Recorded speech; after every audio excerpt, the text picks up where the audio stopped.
Welcome back. Jeff Moody here, Jeff Moody MD, jeffmoody.com, jeffmoodymd.com, at jeffmoodymd on Facebook, LinkedIn, Jeff Moody. Come on over to the website, jeffmoody.com, sign up for our email list, sign up for our live streams on YouTube, connect with me on LinkedIn, Facebook. Love to chat with you. Get the help you need. But what the most important thing is today is we're going to talk about a concept called first principles. Now, first principles is something where you define what the underlying drivers of something are, and then that's what helps you understand how you get the results that you do. For example, Elon Musk, smart guy, obviously. He thought a lot about, obviously, spaceships and rockets. And so first principle for him was, why can't we have reusable rockets and boosters? So that's because that would radically bring the cost of space flight down. For example, he likened it to the fact that it would almost be like building a Boeing 747 and using it for one flight and then throwing it away.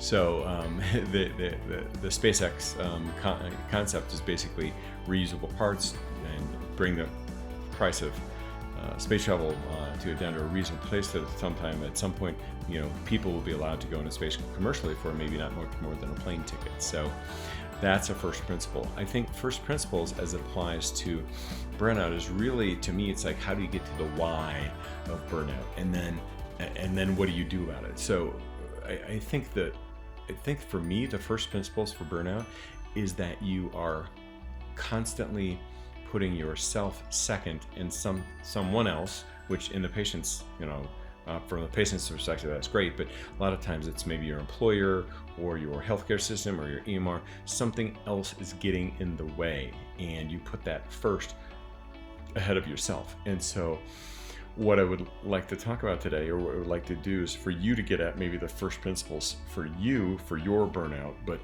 I think in general for burnout, it is always the general principle, the first principle for me, is that it is that putting of yourself second and putting something else first, whatever that is. Maybe it's in academia, maybe it's publishing papers, or departmental politics in private practice. Maybe it's money and productivity.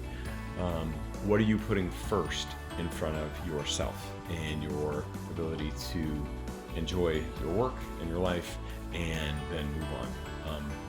I would always say, don't become obsessed with your work.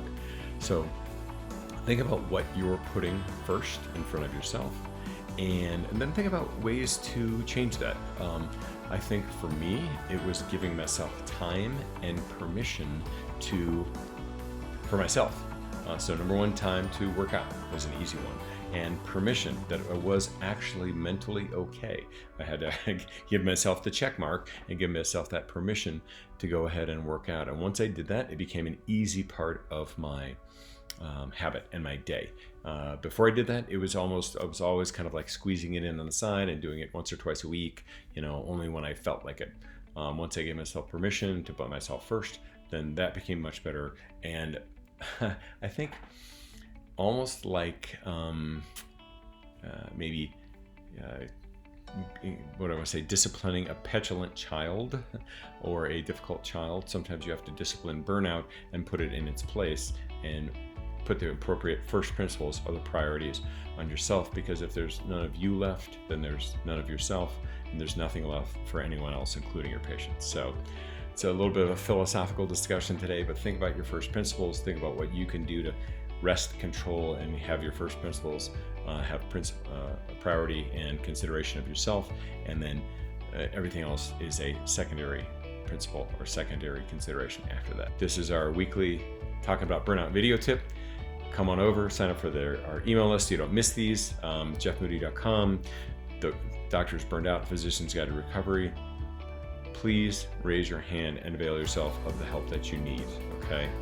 We're here. There are many other excellent burnout experts throughout the U.S., so raise your hand, get the help you need. We're happy to help. We're happy to connect. Come find us, because remember always, burnout recovery is for you.